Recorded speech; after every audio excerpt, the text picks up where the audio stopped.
Aloha and welcome everybody to another exciting interview here on my Soul Talk. I'm so excited because today we have the wonderful Victoria Norton with us. Hi, Victoria.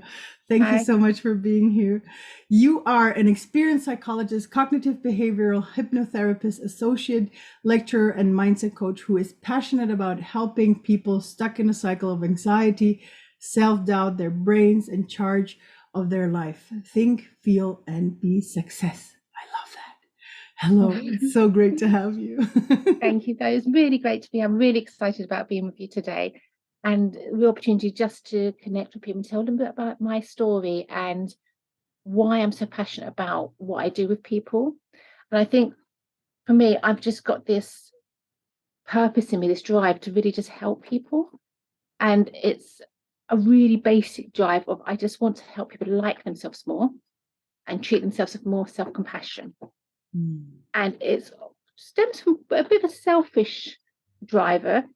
Basically, I'm a single mum of a 6-year-old girl, and I want her to live in the world where people like themselves more and treat themselves with more self-compassion so that she can do that herself. And I've worked in many different fields. I actually had a career change in my 30s, from corporate banking to psychology. And since changing careers, I've really had a personal journey and seen a lot of common things among my clients and my peers and friends and family. And it's just really highlighted to me that this core basic thing about liking yourself is a really, it's a pandemic, really. We don't like ourselves. We don't like who we're seen by others. We're driven by fear. And I'm not immune to this. I've got a lot of skills, a lot of experience, qualifications, and on the surface, I look like I should feel successful, I should feel confident, I should feel full of self-assurance. But I noticed in myself and among those around me that this wasn't the case. On paper, I was one person, inside, I was another. So I'll tell you a little story. Up to quite recently, I was juggling doing a doctorate, working for the NHS, working in private practice, and being a single mum. And I was also struggling. I was a homeless officially because I was evicted because my landlord wanted to sell his property. And I had these huge feelings of failure. Failure as a mother, mummy guilt. Failure as a practitioner. How can I help others when I'm struggling with my own self-doubt? And it really made me start to look around. And what I really noticed among everyone, not just my clients, but my postman, my mother, my friends, my family, everyone, was that there's this deep-rooted feeling of I'm not good enough. And it goes even deeper with just a feeling of I'm not enough. I'm not enough. I'm not enough. And I realized, when would I be enough? What is enough? And I realized no matter what my clients' problems were, no matter what my friends, what I was hearing from everyone was, I'm not enough. And this feeling of not enough makes us make all of our decisions, all of our kind of relationships, work, everywhere based on fear. Fear of failure, fear of embarrassment, fear of being found out that you're not good enough, like the imposter syndrome, fear of getting it wrong. And our brains are hardwired to protect us. And they protect us from fear, from pain, from the unknown, from uncertainty. And this really causes a cycle of anxiety and cycle of procrastination and avoidance, because you fear the outcome, and it's better what you know than the outcome. And it causes us to be stagnant and causes us not to be able to progress in our lives. And I noticed among everyone, including myself, and I had to have a real deep dive into myself and really reflect, where does this come from? And how do I change this? I can't necessarily change my external environment. And it's deeper than just saying, well, just think positively. It's deeper than that. It's about what I realized, changing my reality and the way I view myself and my world. And I realized we are purely based on the stories we tell ourselves about ourselves. But these stories start when we're really young, and they start with what other people tell us about ourselves and who we are and what we can expect. And I realized I needed to unlock that part inside me that was there all along, that got buried among the noise of the world. And if you are, it affects everybody, but the more sensitive you are to others, the more it affects you. All that noise coming at you, all those needs, all those expectations of others, and just the world in general buries you under that noise. And then you start doubting yourself and holding yourself back. So I had to really start thinking, well, what can I do to feel good about who I am as a person, who I am as a mother, who I am as a friend, a daughter, a colleague, a practitioner? How do I help my clients? How do I feel good about who I am? So once you feel good about who you are, you can make all your choices and decisions in life based on self-compassion and optimism. And then you can actually really find your purpose, because it's not based on fear, it's based on passion and purpose. And I realized that even though my external environment didn't change, it gave me the energy and the resilience. And I've seen this work for my clients as well. They get the energy and the resilience to look at themselves, really understand what they really want and need, and then take the actions they need to achieve that. Whereas when you are buried among the noise of self-doubt, anxiety, overwhelm, you can't think your way out of the situation, no matter how positive someone tells you to try and be, or how grateful, no matter how many grateful gratitude exercises you do, or how much journaling you do. It's not going to help, because the core inner you doesn't feel you deserve it. You don't feel good enough.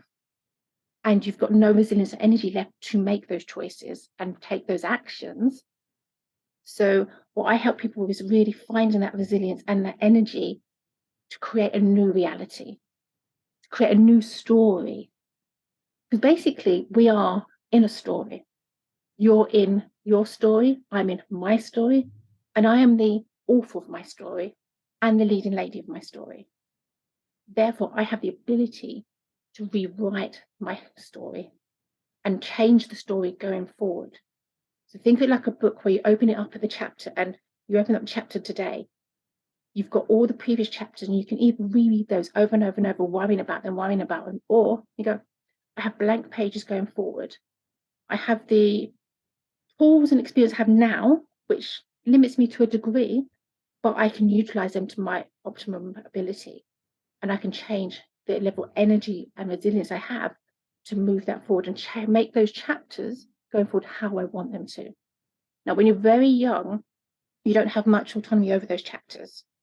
You're directed by others. But as you get older and you get the strength, you can start directing your own chapters. And you don't need to be a footnote in somebody else's story. You can take charge of your own story, the good and the bad, and you need to own your good and the bad. If you made a decision that didn't turn out, well, own that. Because if you don't own that, you can't own the good. So, but owning it is very different to feeling negative or berating. You don't have to be negative to yourself. You can say, okay, this happened. I've learned from it. I'll move forward. But when you own that, it gives you power. And that power is energy. Now, when you're quite a sensitive person, the self-doubt can really kick in when you are overwhelmed by other people's thoughts, feelings, ideas, concepts. For example, I've had clients where they say their business colleague or partner gets angry and shouts, and they were upset about something, but they bury it because they think, oh, that's such a strong emotion. My emotion must be wrong. And they start to doubt their own emotion, and they absorb all that anger or negativity. And that negativity builds and builds, and then they start doubting their own thoughts, their own feelings. And that self-doubt creates a cycle of worry. And worry really is only when we don't have the confidence we can approach any issue or any problem. So, for instance, I had a client that was worried about everything, was anxious about getting the train, was anxious about going shopping, was anxious about I don't know, choosing a new dress for work. But the only reason he was so anxious because he didn't know if he missed the train, what would he do? Would he cope? If a wrong outfit was chosen for work, what would they do? If they went shopping and they didn't have the correct items, how would they cope? Now, when you flip it and think, well, another way of thinking, when you cook dinner, you don't worry all day about what will you do if you drop your eggs and you can't make your omelette. You just cook something else in the freezer because you know you have the resources there to do something different. But if you don't know that you've got the resources to do something different, you then worry and worry and worry because you ultimately don't trust yourself. And you don't trust yourself because you don't like yourself. You don't like yourself if you don't think you're good enough. So what I really did, my aim with any client or any friend, anyone, is to help them really delve into themselves, work out what their barriers are, where that message has come from of I'm not good enough, I can't do this, I'm not intelligent enough, I'm not pretty enough, I'm not clever enough, I'm not sporty enough, whatever their message they're telling themselves, where did that come from? And from years of working in the psychology field, in the NHS and my doctorate, that really helps me delve deep into those core belief systems. And then I help them rewrite those, change those from I'm not good enough to I am good enough. And it starts on a simple language. You listen to what you say on a day's basis. Just simple things like if someone says to you, that's a really nice new top. That pink colour really suits you. Our automatic response of, this is really old, or I got this from Primark, or we automatically reject. Yeah, and downplay. That's positive energy. Someone's giving you this positive energy, and you go, nope, I'm blocking that positive energy. But that's what it is. It's a positive energy. It's a compliment. It's a gift. And you go, nope, I'm not accepting that gift of positivity because that gift of positivity doesn't align with my internal self-belief system that says I'm not good enough. Therefore, for me to say, yeah, I look really good, actually. Thank you. I love this top. I feel really good in this. I think the colour brings out my eyes. I feel energized. That doesn't align with the story we're telling ourselves that we're not good enough. And my first job I do with any client is to challenge everything they say. So we really work on linguistics. And because every time you say that negative comment, and you don't even hear yourself, you're reinforcing the synapses in your mind of that negative thought pattern over and over and over and over. So I help them change that thought pattern. So think about every thought as going down a path. And at the end of the path, there's a fork. One is called negative, one is called positive. And as you thought, starts off as neutral.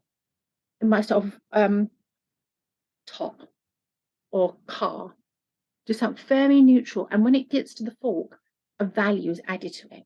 And that value is either negative or positive. Now, for many people, me included, I've had to work on this, and it's an ongoing thing. And it's very normal that we do this.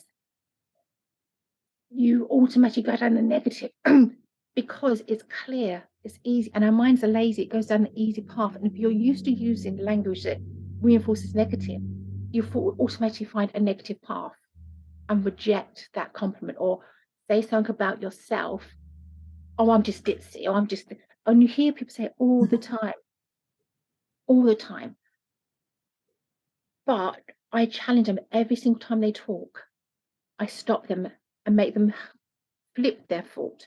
So instead of, what if I don't do good in my job interview?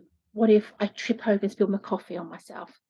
Well, what if you do amazing in your interview? What if you don't spill your coffee? Or what if you do spill your coffee, but you just cope with it? You just wear it with pride, hold your head up. What if you just cope with it? So I change that thought pattern over time.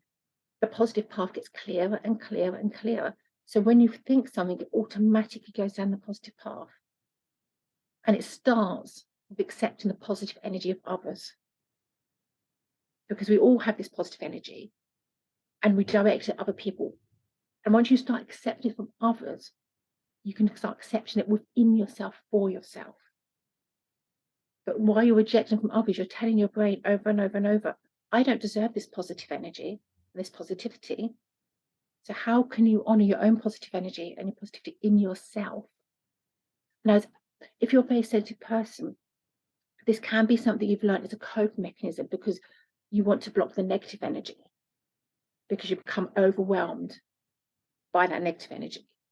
But you have to learn to accept the positive energy while rejecting the negative energy and not letting some negative energy bring you down. And when you start to do this, the self-doubt can start to dissipate. And then what I do, which is quite interesting, quite unique from what I've seen, is I use something called cognitive behavioral hypnotherapy. So you've probably heard of visualizations and affirmations and mentalization to kind of say, I want to have this happen and think it through, and it happens. What I do is a step deeper. So if you've ever had the experience when you're waking up or going to sleep slightly, you're in kind of a sleepy state. If someone said to you, asked you a question, you say yes, and you go, what did I disagree to? Because you're half asleep. And we've all had that kind of half asleep state. It's called the theta state, brainwave state. And it's deeper state than meditation, a deeper state than visualization or mentalization. And when we rewrite the negative core belief, I'm not good enough, we rewrite it with something else. And then in hypnosis, I embed that new affirmation, that new belief of the person might say, I'm really rubbish at sports. And we replace it with every day I get better and better at sports. Practice improves me every day. A new affirmation from a negative to a positive. Because the universe only hears the negative word. Your brain only hears the negative word. So I embed that in hypnosis with sessions. And then I use small self-hypnosis sessions that are called cognitive diffusion to help people stop overthinking, to help them stop focusing on things, help them stop self-doubt, self-sabotage, and really realign with their core self and allow themselves to believe that. Because when you go into hypnosis, you remove the barriers of the rejection and we embed that. And then I use coaching to have actions that they can take on a day-to-day basis, whether it be journaling, whether it be going for a walk, whether it be including more exercise, changing their diet, looking at their workplace. So I've looked at things like linguistic mirroring, understanding other people. So we think we understand other people just because we're affected by them. We absorb their emotions, we absorb their thoughts, their feelings, but that can also make us a bit blocked because we're trying to guard ourselves. And when you understand the triggers of the people around you and what is affecting them, what is affecting their core belief, because if they have the same core belief, I'm not enough, you could trigger that, and then that triggers their strong emotion, which is actually a defense. When they get angry or confrontational or defensive, that's a defense against you triggering that core belief in themselves they're not enough. So once you understand that, you can work better with the people around you. So when I work with professionals, I've worked with CEOs, I've worked with shopkeepers, I've worked with fitness experts, any field they're in, understanding how others' core beliefs are triggered helps them manage those people and those relationships, and then they are less affected by the defense mechanisms of others. And then they're more able to accept positive energy and reject the negative energy. And then I have a really high level of accountability. So my programs are quite unique. I will text them before a meeting, I will phone them, I will do a hypnotherapy session before a meeting, or a coaching session, or psychotherapy session, and I literally walk the journey with them. We're in it together. So, and I think from my perspective, I've gone through my personal journey while walking alongside my client's personal journey, and every single day I grow more from it. And I still have the same self-doubts and beliefs, but they change and build, and my story evolves and changes. And when you come from a place of contentment and self-compassion, you can actually achieve a lot more. And then people make the mistake thinking when you're content, you're stagnant, you're happy with what you've got, you're not, that's it. But that's not true. Contentment means you are happy with your current situation and your ability to manage that situation and your ability to make clear decisions from a place of positivity to move forward for what you want to achieve. Whereas when you're really discontent with your current situation and you're really lacking the self-belief that you can make change, you find yourself in a Groundhog Day, a loop of anxiety, overwhelm, self-doubt, self-sabotage, and it becomes a habit and a story, and you have to have something that breaks that cycle. And it can't always be done by yourself. I couldn't physically do it purely by myself. I had to talk to people. I had to put in place a plan for myself of what I would do. And I've had years and years of training, and I still having self-doubt. So it's not as easy as just think positively. I started I love going for walks. And it sounds really strange, but I love looking at the leaves on trees and just look up and I see them kind of wishing in the breeze. And in that moment, I feel so connected to everything. I feel tiny, like I'm insignificant. Now my problems don't matter, but I also feel huge and part of the whole universe, part of the energy of the universe, part of the energy of everybody else and myself. And that conflicting feeling of being part of everything but being insignificant at the same time, I find immensely grounding. I've got like a million pictures of leaves on trees and I'm not good at taking photos, but I just take pictures of leaves on trees because it's my grounding place. And in that moment, my self-doubt can ease and my anxiety can ease, and I can really be in tune with myself, because I found every single time I feel self-doubt, my anxiety is because of the noise of the world. It's not necessarily something from within me anymore, but the noise of the world constantly coming at me, and it can feel like a bombardment. And anyone else that kind of has that same mentality will know what I mean by that bombardment of others' needs, others' wants, others' negativity, others' criticism, and just the weight of everyday life, of paying your bills, of going to work, of managing relationships, managing finances, managing your health, and then all the expectations of the media to look a certain way, to act a certain way, to be a certain way, to have a certain amount of wealth or material things. It's just non-stop. It's just constantly coming at you. And you need to remember who you are in your core. And I think once someone can do that, they can actually like themselves more. And that takes me back to what I said at the beginning. Once you like yourself more and treat yourself more compassion, it's like a ripple effect, like a pebble on the ocean. It goes out. Others see you differently. Others respond to you differently. And then they go about and they may have a slightly different day. Just from you smiling, they would just be positive. They have a different day. And then they spread that positivity. And that's like a ripple effect from them. And eventually that comes back to you. And we are really, the story we tell ourselves about ourselves is the story we tell the world about us. So if you're saying to yourself, I'm not good enough, you're telling the world, I don't think I'm good enough. So, and then we're surprised when we get negativity.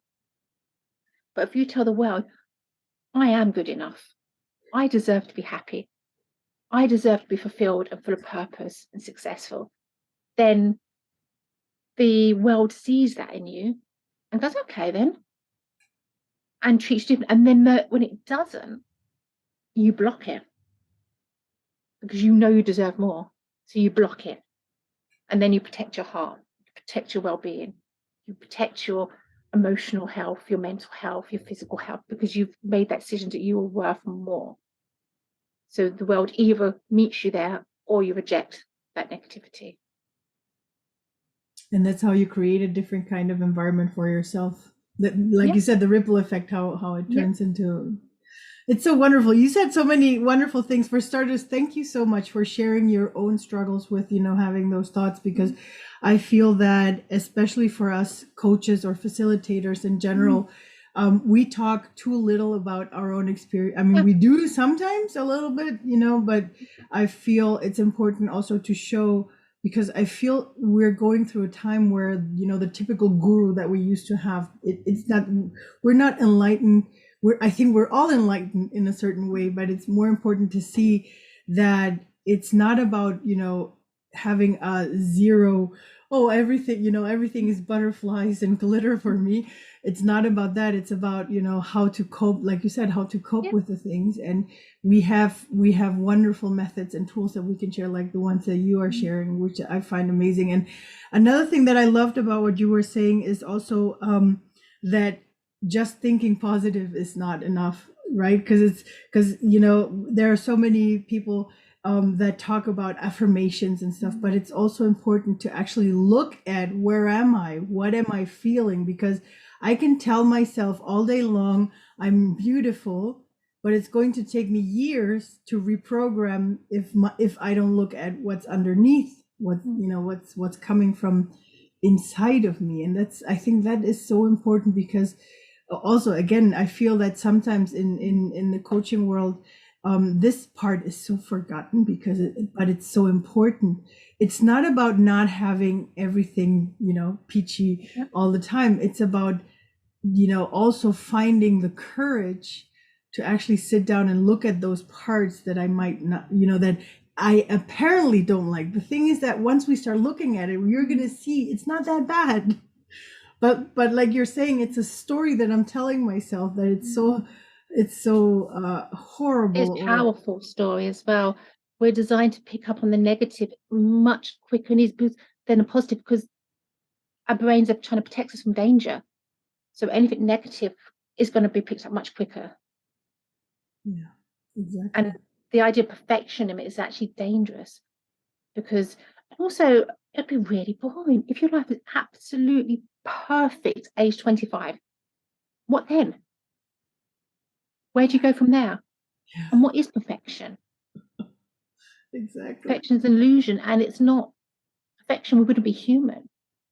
And it's not about eliminating anxiety or fear, or I mean, I say on my headlines, banish self-doubt, but you can never truly banish, because there's an element of self-doubt that you do need. So if you're standing at the top of a cliff, you need an element of self-doubt. Am I safe to jump down now or not? So you need an element of that. You need an element of anxiety to say, is this a safe or dangerous situation? And to listen your anxiety, to listen to your intuition. This situation in this room with these people feels a little bit unsafe. I'm going to go home now. So you've got to have those feelings and those emotions, because they're just our body talking to us. Our body, our mind and our body are interconnected. So we all accept that when you're stressed, you can get a migraine or a stomach ache.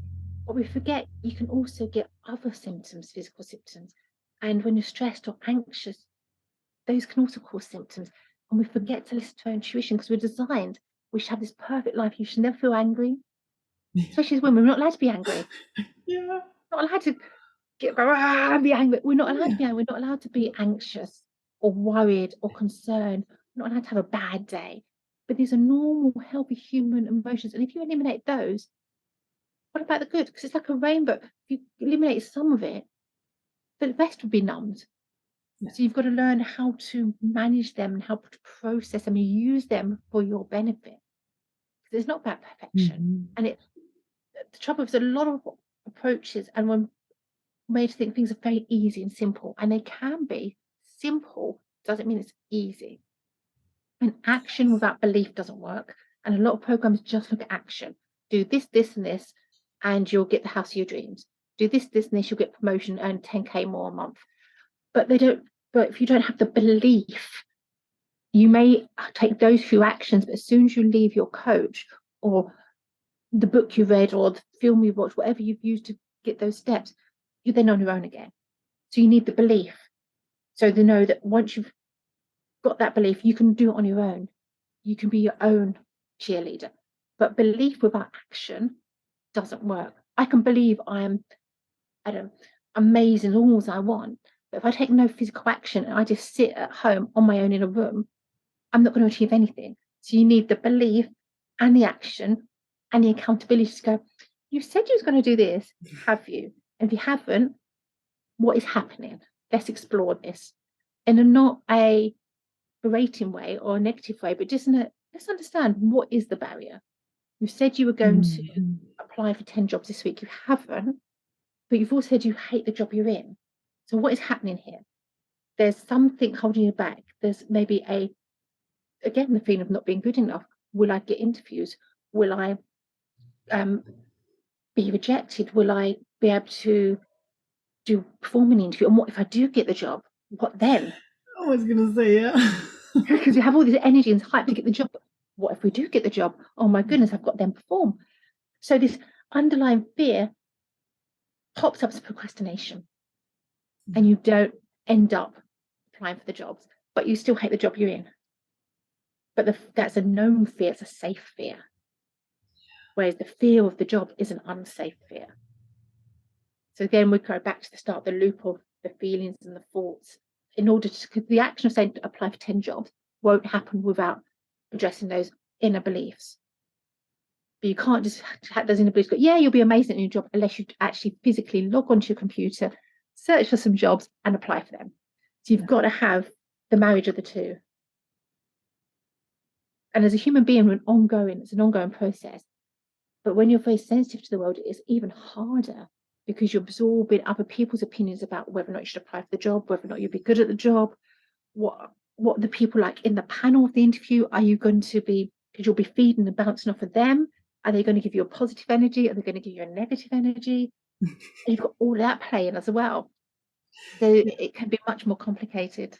Yeah, I remember my thing way back when was, because I would get so excited when someone would tell me about their kind of job or some sort of way. So I was like, oh my God, that sounds so amazing. I want to be doing that too. So I would, go in and apply. And then at some point, at one moment, I got to a point where I was like, I can't apply, but because what if I'm excited about this job right now, but what if it happens like with all my other jobs that after 6 months I get bored again and I don't like it anymore.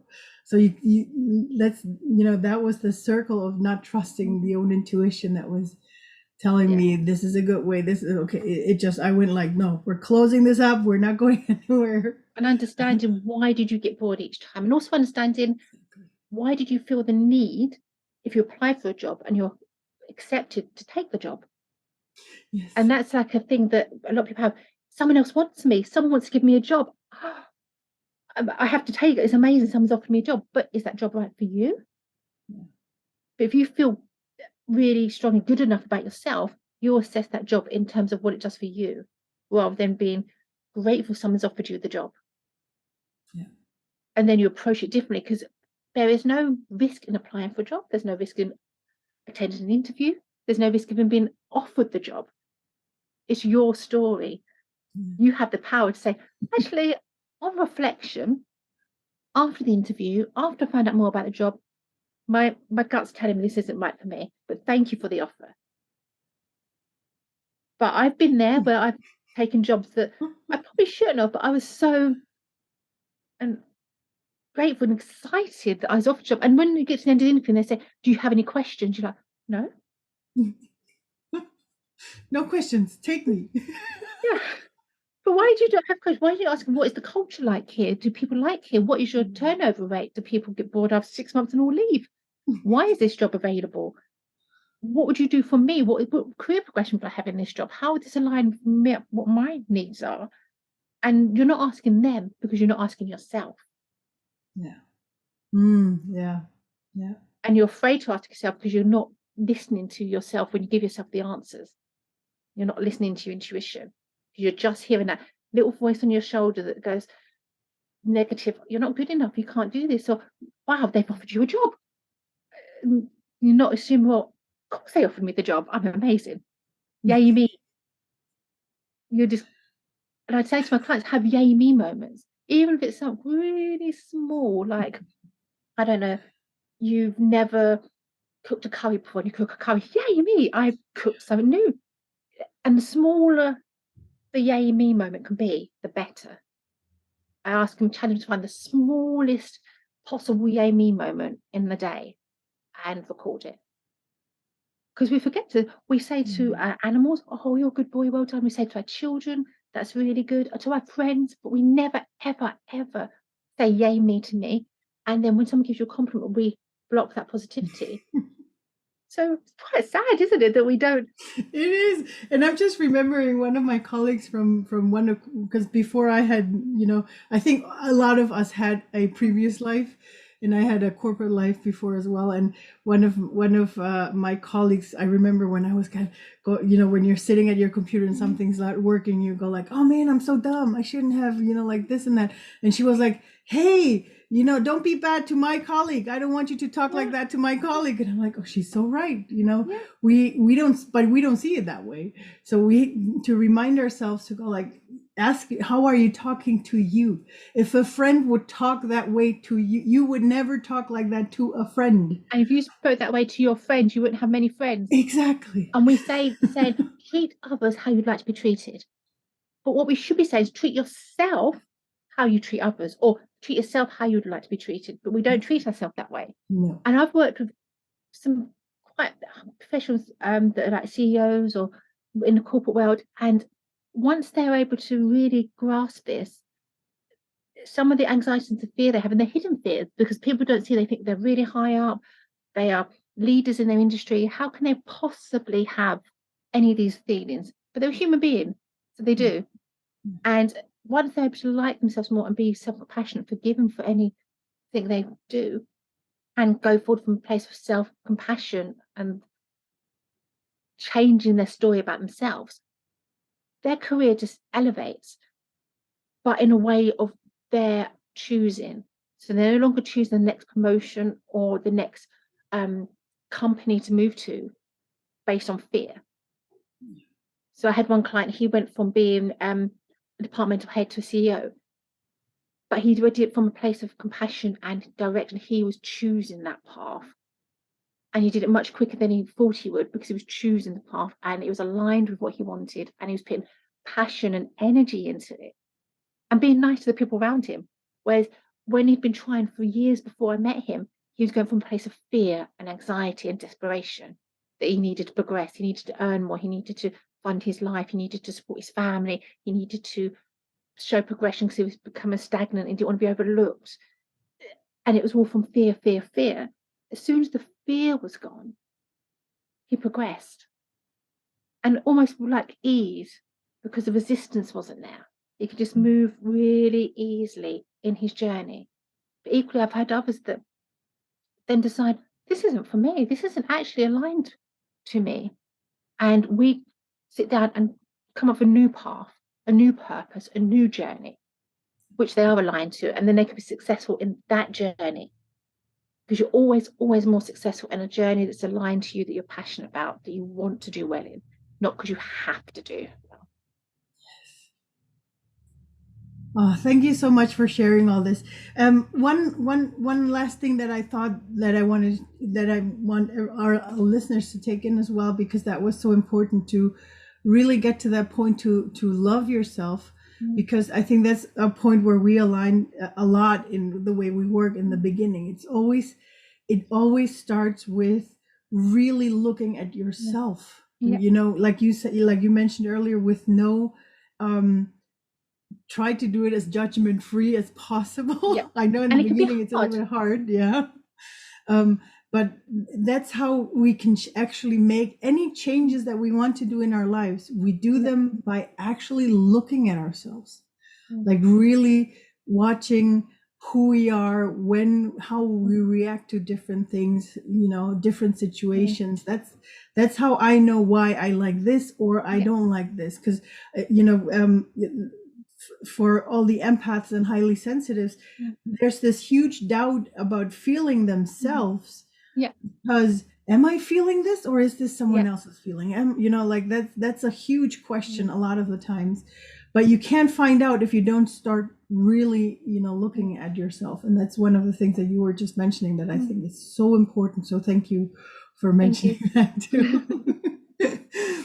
Oh man, I love when it like, Everything you were saying, there are so many things, like only owning it, because that's another thing. When we start owning the things, Yep. it's so empowering, even the bad things. I remember also way back when what someone, so I want to give this to our listeners because you just reminded me of this. I remember, one practice that someone gave me to do, or I read it somewhere: go through the day, and whatever happens, say you gave permission for this to happen. And just doing that with everything good and everything negative that happens that day, just doing that. Like, I gave permission to my waiter to be grumpy with me, in my cafe. It changes so much. It gives you such a feeling of empowerment as well. So Yep. whoever's listening, if you want to try. And it's given permission. So you may not be able to change his grumpiness, but you may. The way you take his energy and reflect that back to him, you can either reflect back his grumpiness, or when he comes up to you grumpy, you can be breezy and happy and not let it affect you. And when you don't let it affect you, it may have the ripple effect that it changes his grumpiness, but it may not. And it's been okay with it not. It's been okay with him being grumpy in his world and his story. He may well have a very good reason and a right to be grumpy. Exactly. And it's not letting it affect you. It's having that barrier to repel negativity, but absorb positivity.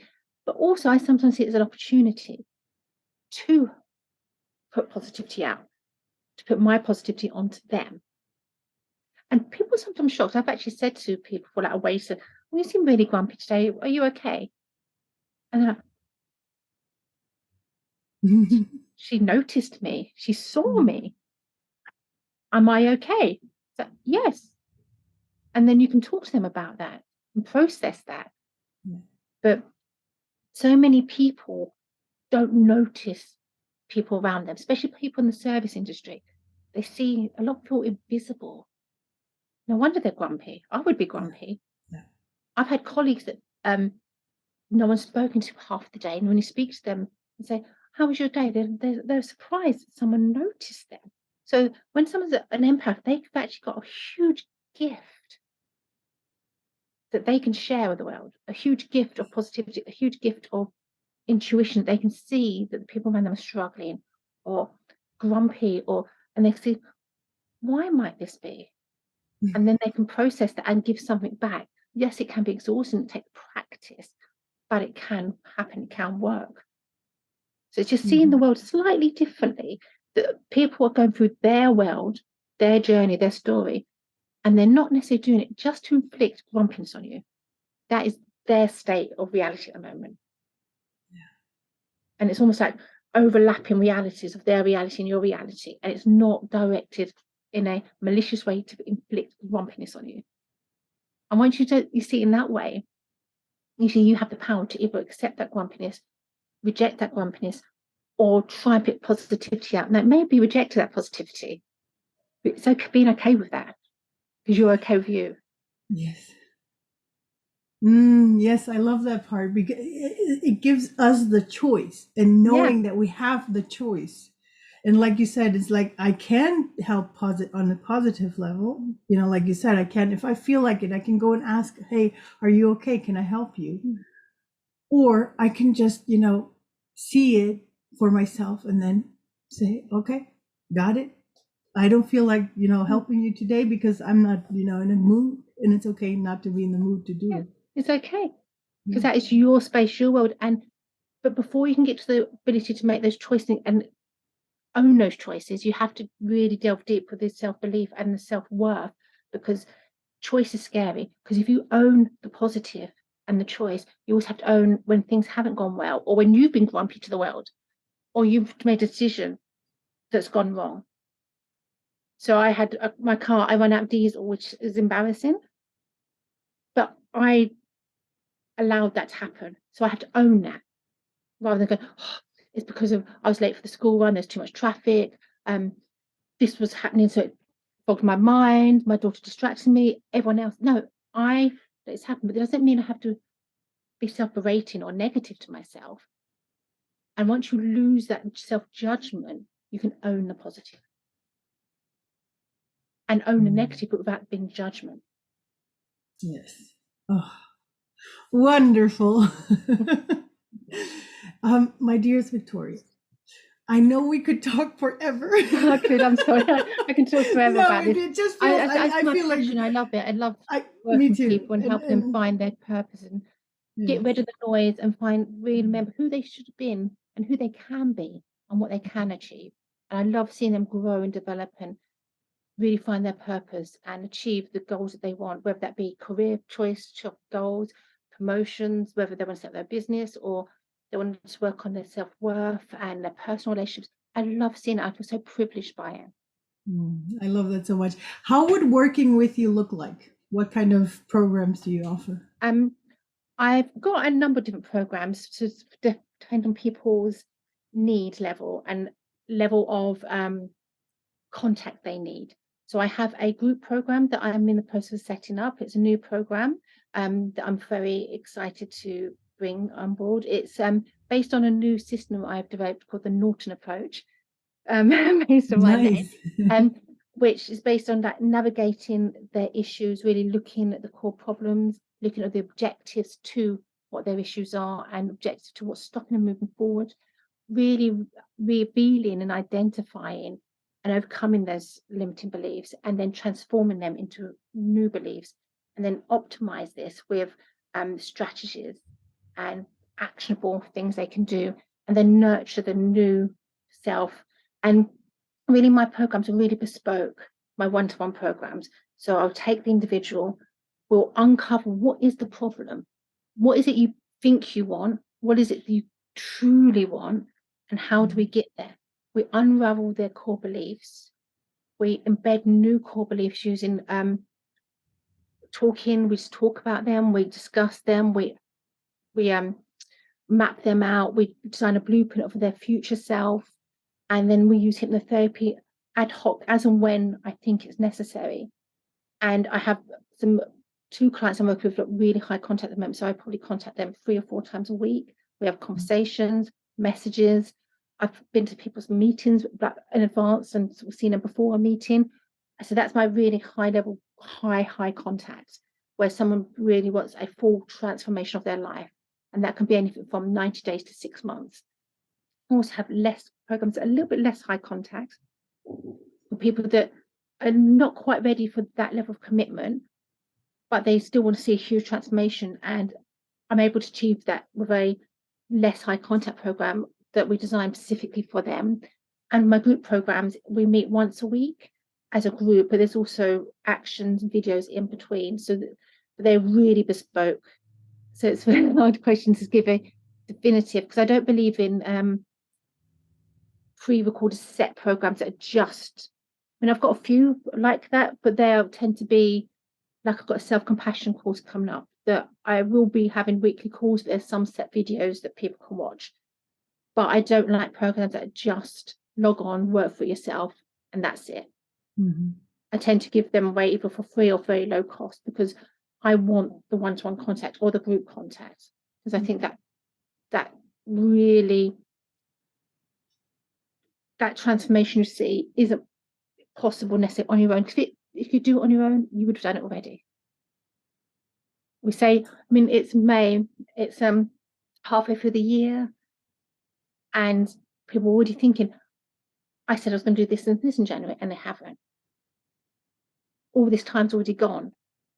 So if not today, when? And this is what I say to my clients: if not today, when will you do X, Y, and Z? When will you start a different life? When will you create a new reality for yourself? When will things change? And my program is really designed at taking that individual, mapping out their issues, mapping out what they want to achieve, and then creating a transformation that exceeds that desire for them. And I love it. And I've never had a client yet that hasn't seen some massive shift. Yeah. I love that, because I think that's why we resonate so much. I'm a huge fan of one-to-one work as well, because I feel that's how you can, I mean, I do, like you, I also have my, the video programs, but I feel that I see it more like a trainee program. It's about training yourself every day. And I mean, we can do a lot through books, but in that moment, having the possibility to be in the field energetically, and to have someone that reminds you on a daily or weekly basis And to I'm on their back. I keep hold them accountable. exactly So if you don't like like being held accountable, you want someone that's just going to say, go and do this action or do this journal and just leave you to it. I'm not the person for you. I'm going to be in a nice way. I'll be messaging you saying, how's the journal going? When you come to see me, I'll go, we'll discuss this. What's happening? What's the next step? What do you want to achieve? I will be in the journey with you. Yeah. So if you want someone that's in the journey with you, we can work really well together. If you want to just watch a video or read something and be left alone, there's many options out there for that, because I see those programs as a setting themselves up for the next stage. Or if someone just needs a little bit, like I'm going to be doing in June a self-compassion free course, and it's just for people to connect. People just want to have that connection, explore a little bit on themselves, and just delve a little bit, because they may not be ready to really, because it's quite a hard journey when you're really delving that deep and that commitment, because you have to be committed, and not everyone's ready or wants that. So I have my smaller programs, but I also, when I work with someone on a one-to-one basis, we are in it together. Nice. Oh, thank you so much. So if anybody resonated, of our listeners or viewers, if you resonated with Victoria, we will put all the links in the show notes and in the description of the video, so that you can find her and get in contact with her and do that. My dearest Victoria, do you have like one last thing you'd like to share? One thing that you're like, oh, we can't miss this one last thing. I would say just maybe a couple of tips. So just take the time every day just to reconnect with yourself, to be kind to yourself, even if it's 2 minutes, even if it's in the bathrooms at work. Just remove yourself for 2 minutes and reconnect. And in my community, that I have some videos that can help you do that. You do really simple, like 3-4 minute exercise that you can do just to reconnect in the moment, because I think that's so important every single day. If you are feeling stressed and overwhelmed, that sounds a bit strange, I record it, because some people journal. I record and listen back to it to hear myself talking about myself and say, would I say that about someone else? And the other one is to take care of your health, your sleep, and your diet. There's a reason children have boundless energy and can focus and achieve so much.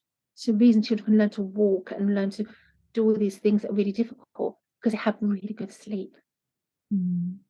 So if you can do just 1 or 2 things, try and get some good sleep. I know it's not as easy. I sometimes don't get enough sleep, but try to at least a few times a week get some good sleep. Your body does catch up with the REM sleep if you don't get enough. But if that's over time, every single night, it's harder to catch up. So good sleep as much as possible, take care of your health, and to try and have some you time. I know these are things that people hear all the time, but that's because they do matter. And if you can't invest in anything else, just invest in you. Perfect. Victoria, thank you so much for being here. It was so amazing, and I hope all our listeners are taking so much away from this.